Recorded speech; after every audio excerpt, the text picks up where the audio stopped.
மக்களே வணக்கம். நான் உங்கள் கோடங்கி. இன்னைக்கு காலையிலேயே நம்ம 2 வீடியோ பார்த்துருப்பீங்க. மதுராந்தகத்தில் நடந்த இணைப்பு விழா. தாவேக்காவில் அதிமுக பிரிந்து வந்த மதுராந்தகம் தொகுதியினுடைய முன்னாள் எம்எல்ஏ ரிசைன் பண்ணிட்டாங்க. அந்த ரெசிக்னேஷனை சபாநாயகர் ஏற்றுக்கிட்டாரு. இப்போ கோர்ட்டில் அது வழக்காக நிற்குது. அவங்க ராஜினாமா ஏற்றுக்கூடாது, அவங்களோட பதவி நீக்கம் செய்யணும், தகுதி இழப்பு பண்ணணும் அப்படின்னு சொல்லி. அதற்கு காரணம் என்னன்னா, தகுதி இழப்பு பண்ணால் அவங்களுக்கு கிடைக்க வேண்டிய சலுகைகள் கிடைக்காது. இதற்காக அந்த வழக்கு அந்த நீதிமன்றத்தில் இருக்கு. அவர்கள் இப்ப தாவேக்கால இணைந்த பிறகு ஒரு பிரம்மாண்டமான ஒரு கூட்டத்தை கூட்டி ஒரு 20,000 பேரை கட்சியில சேர்க்க போறேன், நானு என்னுடைய தொகுதியில எனக்கு பெரிய செல்வாக்கு இருக்குது அப்படின்னு தாவேக்காரங்களுக்கு உணர்த்துவதற்காக அவங்க ஒரு கூட்டத்தை போடுவதற்காக ஒரு பெரிய நெடுஞ்சாலையை ஓட்டி ஒரு பெரிய இடத்தை வாடகைக்கு பிடிச்சி பிரம்மாண்டமான பந்தல் பதாகை அது இதுன்னு போட்டு அமக்கலப்படுத்திருந்தாங்க. மாலையிலேருந்து அங்க டிராபிக் ஜாம் ஆகிற மாதிரி ஒரு சூழ்நிலையெல்லாம் எல்லா ஊடகங்களும் பெருசா செய்திகள்லாம் வெளியிட்டு இருந்தாங்க. நேரம் ஆக ஆக ஏன்னா அங்க கூட்டங்கள் கிட்டத்தட்ட ஒரு 30,000 இருக்கைகள் போடப்பட்டிருந்தது. 30-35,000 இருக்கைகள் மேல போடப்பட்டதாக சொல்லப்பட்டுச்சு. அவ்வளவு இருக்கை போட்டவுடனே பிரம்மாண்டமான இந்த கும்பல், தாவேக்கா கும்பல் எப்பவுமே பாத்தீங்கன்னா கூட்டம் நிறைய இருக்கும்போது அப்படியே இதுல காட்டுவாங்க, ட்ரோன் ஷாட்லாம் காட்டி பயங்கரமா ஏமாத்துவாங்க, மிரட்டுவாங்க. ஆனால் கூட்டமே இல்லைன்னு வச்சுங்களேன், ட்ரோனே போகாது, மேல பறக்காது ட்ரோன். அப்படியே கிட்டேயே எவ்வளவு ஒரு 100 பேர் 200 பேர் இருந்தா கூட ரொம்ப டைட்டா காமிச்சா, ரொம்ப க்ளோஸ் அப்பா காமிச்சா நிறைய கூட்டம் இருக்க மாதிரி தெரியும். அந்த மாதிரி ஒரு வேலையை மேடையில நிறைய பேர் ஏத்திட்டானுங்க. கூட்டம் பாத்தீங்கன்னா கூட்டம் தொடங்குறதுக்கு முன்னாடி கொஞ்சம் பேர் வந்திருக்காங்க. தலா எல்லாருக்கும் 1000 ரூபாய், அவங்களுக்கு பெண்களுக்கு வேற ஏதோ ஒரு விஷயம் கொடுத்துருக்காங்க, ஆண்களுக்கு கொடுக்க வேண்டிய முக்கியமான ஐட்டத்தை கையில கொடுத்து காசு கொடுத்துருக்காங்க. இது ஒரு பெரிய கூட்டத்தை கூப்பிட்டு சேர்த்துட்டாங்க. அவங்கள என்னன்னா 4 மணிக்கு கூட்டம் தொடங்கிரும், 7 மணிக்கெல்லாம் முடிஞ்சிரும் அப்படின்னு சொல்லியிருக்காங்க. நீங்க 6 மணிக்கெல்லாம் கூட கிளம்பிடலாம் அப்படின்னு ஏதோ கணக்கு சொன்ன உடனே மக்கள் ஒரு கூட்டம், ஒரு செட் ஆஃப் பீப்புள் இறங்கிட்டாங்க முன்னாடி. ஆனா சேர நம்ம காலியா தான் கிடந்துச்சு. பின்னாடி எல்லாம் பாத்தீங்கன்னா முன்வரிசையில ஒரு 2-3 வரிசை மட்டும் தான் மக்கள் உட்கார்ந்தாங்க. அதுக்கப்புறம் ஃபுல்லாவே காலியா இருந்து மக்கள் வருவாங்கன்னு நம்ப வச்சு கொண்டே இருந்தாங்க. நேரம் ஆக ஆக ஆக அந்த முன்வரிசையில் இருந்தவங்களும் அந்த முதல் 2-3 ரோல உட்கார்ந்தவங்களும் கொஞ்சம் கொஞ்சமா கூட்டம் கலைய ஆரம்பிச்சு. இந்த அமைச்சர்கள்னு பேச போன நம்ம வலதுகட்ட அமைச்சர் ஆதவ், அப்புறம் புசி ஆனந்த், ரமேஷ், சரத்குமார், இன்னும் பல பேர் அங்க போயிருந்தாங்க. இவங்க எல்லாம் பேச எந்திரிக்கும் போது பார்த்தா கூட்டமே இல்லை. வெளியில எதிர பாத்தீங்கன்னா கூட்டம் இல்லைங்க, காலி சேர் தான் ஃபுல்லா இருக்கு. ஆனா மேடையில பாத்தீங்கன்னா அந்த மேடை தாங்குகிறத தாண்டி பெரிய கூட்டம் நிக்குது. பின்னாடி மொத்த கும்பலும் மேலதான் நிக்குது. மொத்த கும்பல்ல நான் மிஞ்சி ஒரு 100 பேர் நின்னாலே அந்த கூட்டம் மேடை பயங்கரமா மாறிடும். நீங்க அந்த வீடியோக்கள் எத்தனை பேர் பாத்தீங்கன்னு தெரியாது. நானும் இதை போடுறேன். நம்ம நண்பர் அங்க இருந்து ஒரு வீடியோ எடுத்து அனுப்பிச்சிருந்தாரு. ஆனா இந்த பாத்தீங்களா, அது பாருங்க, இதுதான் ஒரிஜினல் அவங்களோட லட்சணம், தாவேக்காவோட லட்சணம் இதுதான். இந்த லெவல்ல தான் அவங்களுடைய செல்வாக்கு. இனிமேல் இப்படிதான் இருக்கும். இப்ப நம்ம காலி சேர்களை பார்த்து பேசுகிற அரசியல் கட்சினா டக்குன்னு உங்க மனசுல என்ன வரும் சொல்லுங்க? உங்க நினைவுக்கு வர்றது ஒரே ஒரு கட்சி மட்டும் தான். எல்லா காலங்களிலும் தமிழ்நாட்டுல காலி சேர்களோடய பேசிட்டு போகக்கூடிய கட்சி. அது பிரைம் மினிஸ்டரே வந்தா கூட அந்த காலி சேரை காட்டுவாங்க. அது வேற எந்த கட்சியும் இல்லை, நம்ம நாட்டை ஆண்டு கொண்டிருக்கிற பாஜக அரசாங்கம் தான். ஏன்னா அவங்க தமிழ்நாட்டுல எந்த ரூபத்துல போனாலும் அவங்கள பெருசா எடுத்துக்கிறது இல்லை. அதிமுக கூடவோ அல்லது வேற ஏதோ கட்சியோட அவங்க இணைந்து பணியாற்றும் போது தான் அதிமுக தொண்டர்களால் அந்த கூட்டம் நிரம்பும். இல்ல பாமக தொண்டர்களால் அந்த கூட்டம் நிரம்ப தவிர பாஜக தனியா கூட்டம் பிடிச்சா காலி சேர் தான் கன்ஃபார்ம். அது நீங்க சொல்லிடலாம். தனியா பேசிட்டு இருப்பாரு எச் ராஜா, கூட்டமே இருக்காதாங்க, யாருமே இருக்க மாட்டாங்க. ஒரு 300 சேர் போட்டிருந்தா அதுல 3 பேர் தான் உட்காந்துருப்போம். அதெல்லாம் நம்ம நிறைய பார்த்து ரசிச்சிருக்கோம் முன்னாடிலாம். இப்ப அதே நிலைமை தாவேக்காக வந்துருச்சு. ஏன்னா தாவேக்காவோட ஒரிஜினல் லட்சணம் அதாங்க, கவர்ச்சிக்காக வந்தாங்க. விஜயை பாக்குறதுக்கு ஒரு கூட்டம் திரண்டுச்சு. விஜய் இல்லாத கூட்டங்கள்ல இதுதான் பல்ல காட்டும். இது விஜய் வரல இந்த கூட்டத்துல. ஆதவுக்கு எல்லாம் கூட்டம் வராது. ஏன்னா வெள்ளிவாகத்துல நீங்க பாத்தீங்க அந்த பாட்டில் அடிச்ச கதையை, அந்த கூட்டத்தை பிரபலப்படுத்துறதுக்காக இவனே ஆள் செட் பண்ணி பாட்டில் அடிச்சு இவங்களே மாட்டிக்கினாங்க. அதுதான் தாவேக்காவுடைய விஜய் வராத கூட்டங்களோட லட்சணம்.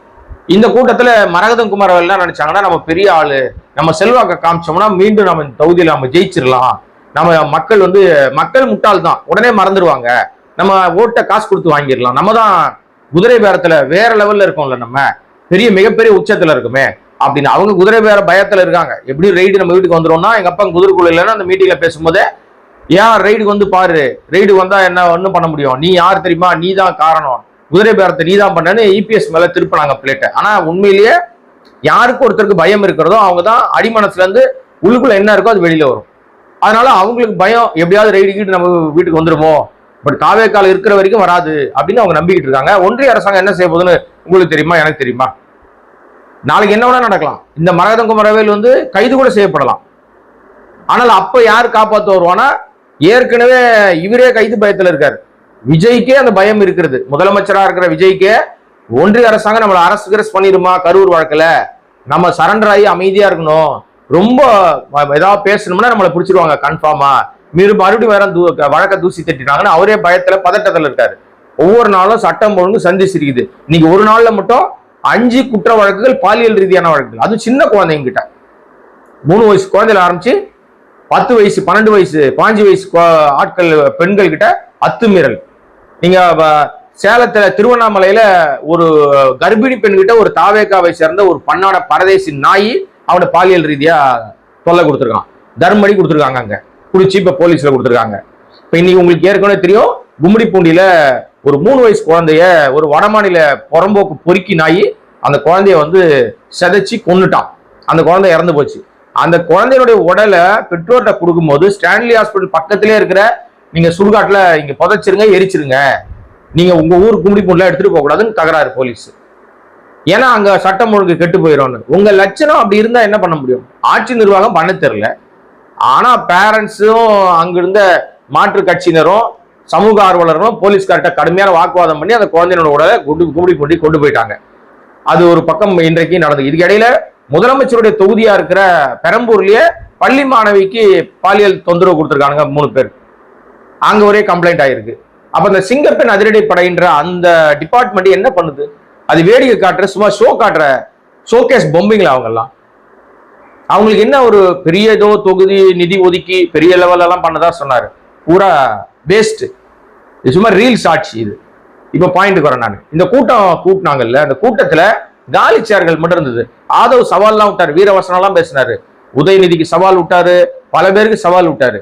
ஆனா சவால் விட்டுவிட்டு கேமரா இந்த பக்கம் திரும்பி பார்த்தா யாருமே இல்லை. இந்த பழம இது ஒரு காமெடி சொல்ற மாதிரி தான், யாருமே இல்லாத கடையில யாருக்குடா டீ ஆத்துறன்னு கேட்பாங்கல்ல, அந்த மாதிரி யாருக்காக ஆத்துனாருன்னு தெரியல.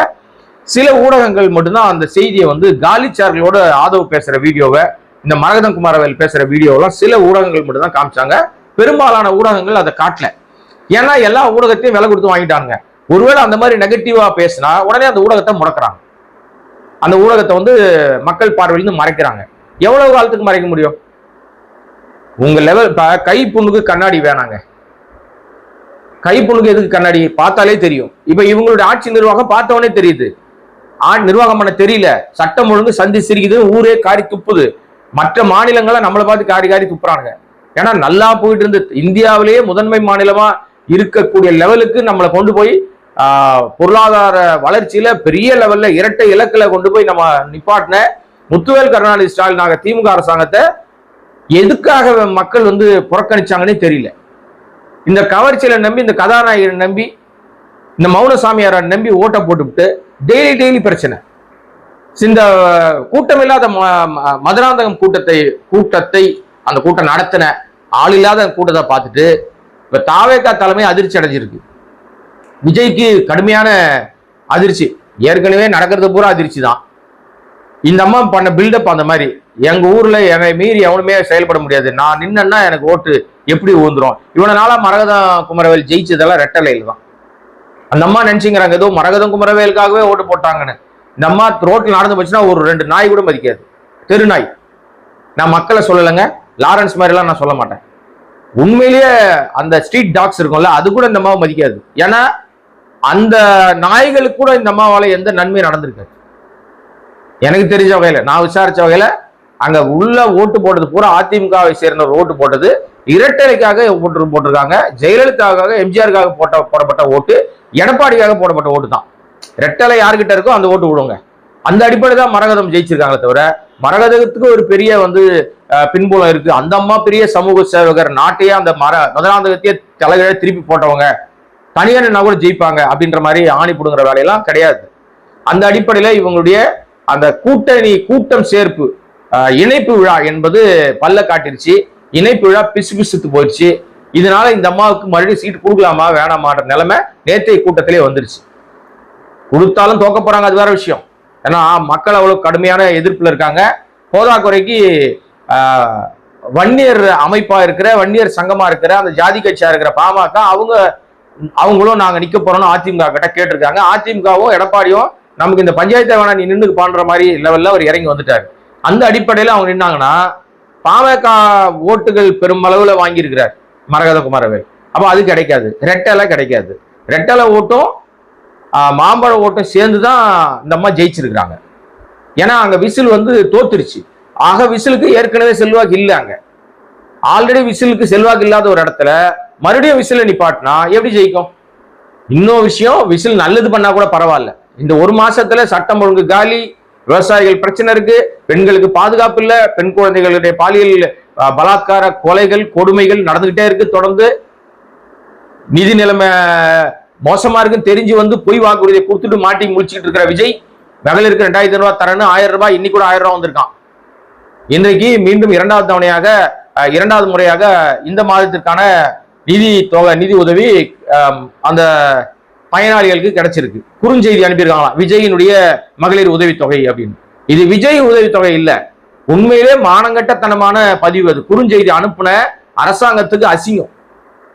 அரசாங்கம் ஸ்டாலின் உருவாக்கின மகளிர் உரிமை தொகையை விஜய் இப்போது 2வது முறையாக கொடுக்கிறாருன்னு சொல்லியிருந்தீங்கன்னா நீங்க நல்லவங்க. விஜய் உரிமை தொகைன்னு சொல்றது எவ்வளவு அயோக்கியத்தனம். அதை உருவாக்கி அந்த திட்டத்துக்கு அப்ப மு.க. ஸ்டாலின் மகளிர் உரிமை தொகையினுடைய திட்டத்திற்கான அப்ப சூத்திரதாரி, அதை உருவாக்குன அந்த ராஜதந்திரி யாருன்னா மு.க. ஸ்டாலின் தான். இன்னைக்கு கொடுத்துட்டு தான் ஒரு பெருமையா SMS அனுப்பியிருக்காங்க தான் ஒரு தகவல்லாம் வெளியில உலா வருது. ஆக மட்டும் மீண்டும் மரகதம் குமாரவேலுக்கு மதுராந்தகம் தொகுதி கிடைப்பதில் வாய்ப்பில்லை என்பது நேற்றைய கூட்டத்திலே வெளிப்படையாக தெரிந்துவிட்டது. தாவேகாவுடைய பலம் என்னன்னு நேற்று எல்லா மக்களும் பார்த்துட்டாங்க. இதுதான் தாவேகாவுடைய ஒரிஜினல் பலம். காலி சேரை பார்த்து நம்ம ஹாப்பி ஆனோம். நம்ம முன்னாடி சொன்ன பார்த்தீங்களா பாஜகவை பத்தி. இனிமே நீங்க எங்க பார்த்தாலும் தாவேகா கூட்டம் எங்க நடந்தாலும் இப்படிதான் இருக்கும். கூட்டம் பிரம்மாண்டமா இருக்கும், பெருசா போடுவானுங்க, ஆனா அங்க ஆள் வர மாட்டாங்க. ஏன்னா முன்னாடி எப்படி ஆள் வந்ததுன்னு கேட்டீங்களா, அது எல்லாம் கூட்டி வரப்பட்ட கூட்டம். அப்ப கோடியாக செலவு பண்ணது யாருன்னா அந்த ஜெகதீஷ்ன்ற ரூட் மாஃபியா தலைவன். அவனை பத்தி ஒரு தனி செய்தி இருக்கு. சத்யராஜின் மகள் சொன்ன ஒரு பெரிய பரபரப்பு குற்றச்சாட்டு. அது என்னன்னு அடுத்த வீடியோல நான் சொல்றேன். அந்த ரூட் மாஃபியா காசு கொடுத்து கூட்டத்தை சேர்த்தான். இப்ப கூட்டத்தை சேர்க்க வேண்டிய அவசியம் அவனுக்கு இல்ல, காசு செலவு பண்ண அவசியம் இல்லை. ஏன்னா முதலீடு போட்டான், எடுக்க வேண்டிய வேலை மட்டும் தான் இப்ப அவனுக்கு. அந்த வேலையை தான் இப்ப அவன் பண்ணிக்கிட்டு இருக்கான். கூடவே சுத்திட்டு அவன் அந்த வேலையை பார்த்துக்கிட்டு இருக்கான் ஜெகதீஷ். இப்போ கூட்டத்துக்கு ஆள் காசு கொடுக்காததுனால இவன் கூட்டத்துக்குலாம் எவனும் வரமாட்டான். ஆதவ பேச்சு எவனா கேட்பான், வரமாட்டான். யூடியூப் கண்டென்ட் ஆதவ பேசுறதுலாம் மக்களுக்கான கண்டென்ட் கிடையாது. ஏன்னா ஆரோக்கிய அரசியல்வாதி அவன் கிடையாது. அவன் அசிங்க அரசியல்வாதி. டர்ட்டி பாலிடிக்ஸினுடைய தலைவர் யாருன்னு சொன்னா அது ஆதவ் தான். அவனை சும்மா சொல்ல யாரும் வளர்ந்து கெட்டவன்ட்டு. உண்மையிலேயே அவன் நல்லவன், போர்வையில் இருக்கிற கெட்டவன், அடிப்படையிலேயே கேவலமானவன் அப்படின்னு அவங்க சொந்தக்காரங்க சொல்லியிருக்கான், அவன் மச்சான் சொல்லியிருக்கான், அவன் அமாவாசை அப்படின்ட்டு. ஸோ அந்த அடிப்படையில நேற்றைய கூட்டம் மதுராந்தகம் கூட்டம் பல்ல காட்டிருச்சு. இதுதான் தாவேகாவுடைய ஒரிஜினல் பலம் என்பதை மீண்டும் ஒரு முறை சொல்வதில் நமக்கு எந்த தயக்கமும் இல்லை. இனிமே எல்லா நாட்களிலும் எங்க கூட்டம் நடந்தாலும் இப்படிதான் பல்ல காட்டும். எப்போ தேர்தல் வந்தாலும் தாவேகா தமிழ்நாட்டு மக்களால் துரத்தி அடிக்கப்படும், துடைத்து எறியப்படும் என்பதில் மாற்று கருத்து கிடையாது. தாவேகா ஒரு அரசியல் கட்சியாக வளரணும், அவங்க உண்மையிலேயே அரசியல் கட்சியாக மாற்றத்தை மக்கள் கொடுக்கணும்னாங்கன்னா முதல்ல அரசியல் கத்துக்கணும், நாகரிக அரசியல் கத்துக்கணும், மக்களுக்கான அரசியல் கத்துக்கணும், சேவை அரசியல் கத்துக்கணும், நல்ல பண்போடு இருக்கிற அந்த மக்கள் பண்புகளை புரிஞ்சுக்கிற அரசியல் கத்துக்கணும். இது எதுவுமே அவங்களுக்கு கிடையாது. துரோக அரசியல், காம அரசியல், மோசமான அரசியல், ஏமாற்று அரசியல், நம்பிக்கை துரோக அரசியல், காலை வாருகிற அரசியல், மௌனசாமியார் அரசியல், இன்னும் என்னென்னலாம் இருக்கோ அதெல்லாம் அவங்களுக்கு பொருந்தும். அது விஜய்க்கு பொருந்தும். ஏன்னா என்ன ஒரு ஆணவத்தின் உச்சம் அவருக்கு இருந்ததுன்னா இப்ப வரைக்கும் வாய் திறக்காம இருப்பாருங்க. இப்ப வரைக்கும் வாய் திறக்கலங்க. ஆனா சூடு சொரணை அப்படின்றது கொஞ்சம் கூட அவருக்கு இல்லை. உப்பு போட்டு சோறத்துல சாப்பிட்றாரான்னு தெரியல. நமக்கு எவ்வளோ என்ன சொல்றதுன்னு எனக்கு தெரியல. ஓகே, எனிவே மக்களே, மதுராந்தகம் கூட்டம் தமிழ்நாட்டுக்கே ஒரு பெரிய மாற்றத்தை கொடுத்திருக்கிறது. தாவேகால ஒரு பெரிய அதிர்ச்சி அவர்கள் கொடுத்திருக்கிறது. இது மாதிரி ஷாக்கு தாவேகாக்கு தொடரும் இனிமே என்பதுதான். இதுதான் ஆரம்ப புள்ளி. மதுராந்தகத்தால் தொடங்கி வச்சிருக்குது அந்த துவக்கம். இது அம்பாசமுத்திர வரும், திருச்சி கிழக்குல வரும், பெருந்துறையில வரும், இனி இந்த இடைத்தேர்தல் எங்கெல்லாம் வருதோ அங்க எல்லாத்துலயும் இதுதான் நிலைமை. இது ஒரு இடைத்தேர்தலுடைய அந்த தொகுதியினுடைய ரிசல்ட், கூட்ட வராத ரிசல்ட்டை வச்சு நீங்க புரிஞ்சுக்கலாம். எல்லா தொகுதியிலும் இதுதான் நிலைமை. 5 தொகுதியிலும் பல்லை காட்ட போகிறது, பிளாப் ஆக போகிறது பிளான் எல்லாமே. இப்ப மரகதம் குமார்வேல் போட்ட மாதிரி தான் எல்லா தொகுதியிலும் அந்த வேட்பாளர்கள் ரிசைன் பண்ணவங்க எல்லாம் முடிவு பண்ணிருப்பாங்க, நம்மளும் ஒரு பெரிய கூட்டத்தை போட்டு பெரிய பந்தா காமிக்கலான்னு. அது அவர்களுக்கு பெரிய ஏமாற்றத்தை கொடுத்திருக்கிறது. நாட்டு மக்கள் தெளிவாக அதை வாட்ச் பண்ணிட்டு இருக்காங்க. ஏன்னா 34% விட அதிகமா ஓட்டு எதிர்த்து போட்டவன் 66% பார்த்துட்டு தானே இருக்கான். இந்த ஏமாற்றத்தெல்லாம் சந்திக்கிறவன் பாதி பேர் இப்ப மனம் மாறி இருப்பாங்க, பல்ல காட்டியிருப்பாங்க. நிச்சயமாக தேர்தலில், இடைத்தேர்தலில் மண்ணை கவ்வி தோற்க போகிறது தாவேகா. அப்போதான் அவங்களுக்கு வரும். இடைத்தேர்தல் வரைக்கும் ஆட்சி நிற்குமான்னு தெரியல. சட்டம் ஒழுங்கு சரியில்லைன்னு ஒன்றிய அரசாங்கம் ஆட்சியை கலைத்தாலும் வாய்ப்பு இல்லை. அதுக்கு வாய்ப்பு இருக்கிறது அப்படிதான் நான் நினைக்கிறேன். ஏன்னா எல்லாத்தையும் பார்த்துட்டு இருக்காங்கல்ல. பாஜகவுடைய மாநில தலைவரே சொல்லியிருக்காரு, இந்த முதலமைச்சர் ராஜினாமா செய்ய வேண்டும் என்று நயினார் நாகேந்திரன் குறிப்பிட்டிருக்காரு. சோ ஒரு மாதத்திலே இப்படி ஒரு வார்த்தையை எந்த அரசியல் கட்சியும் கேட்டிருக்காது ஆட்சியை பிடித்தவர்கள்.